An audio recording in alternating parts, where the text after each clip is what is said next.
Welcome to the Wick Kitchen. My name is Elizabeth and today I will be talking about kale. There are various types of kale.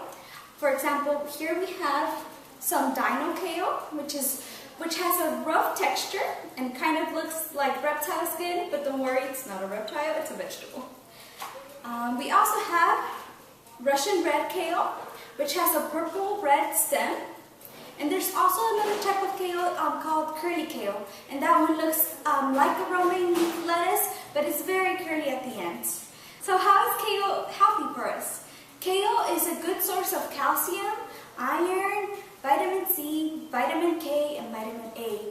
Kale is also very low in calories, even though it has a lot of health benefits for you. Today we will be learning how to make delicious kale chips. Stay tuned.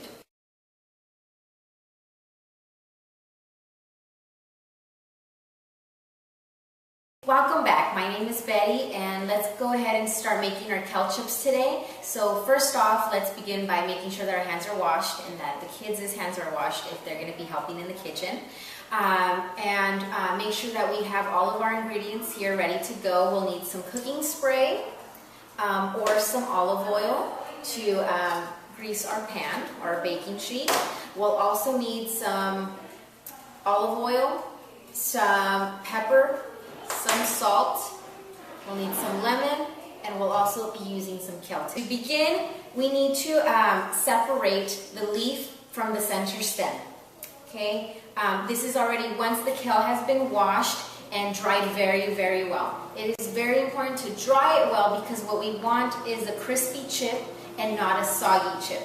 The way I would recommend taking the leaf off of the stem is simply by pulling the leaves away from the stem. Now we have a little bit of a stem left, so you can just continue taking that off if you need to.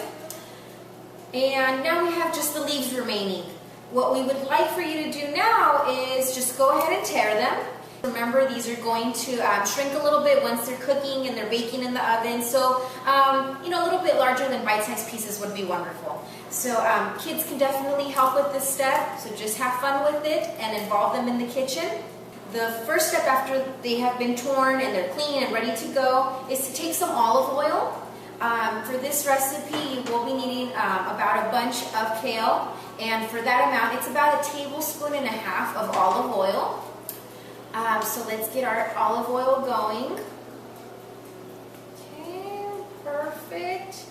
And what you'll need to see is your kale very nicely and lightly coated with oil. And what I mean by that is it shouldn't be drenched in oil, but it should definitely be glossy.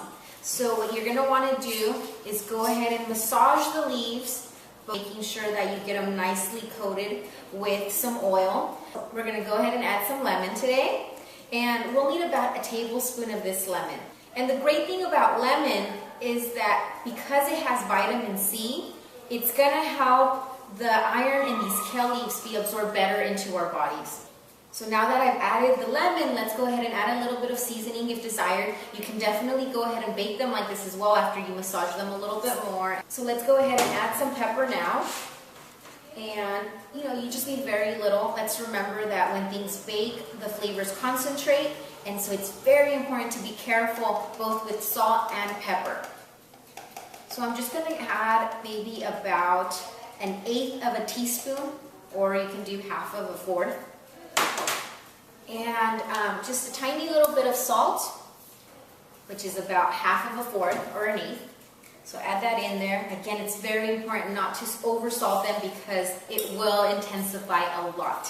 So let's just go ahead and mix these very well. So now that our kale leaves are well coated with the ingredients, again, the salt, the pepper, the olive oil, the lemon juice, let's go ahead and spread them out on our baking dish now. It's already been sprayed down.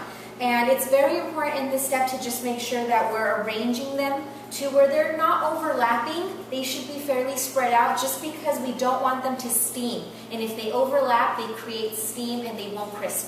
And we definitely want these to be crispy. Let's just go ahead and continue spreading these out.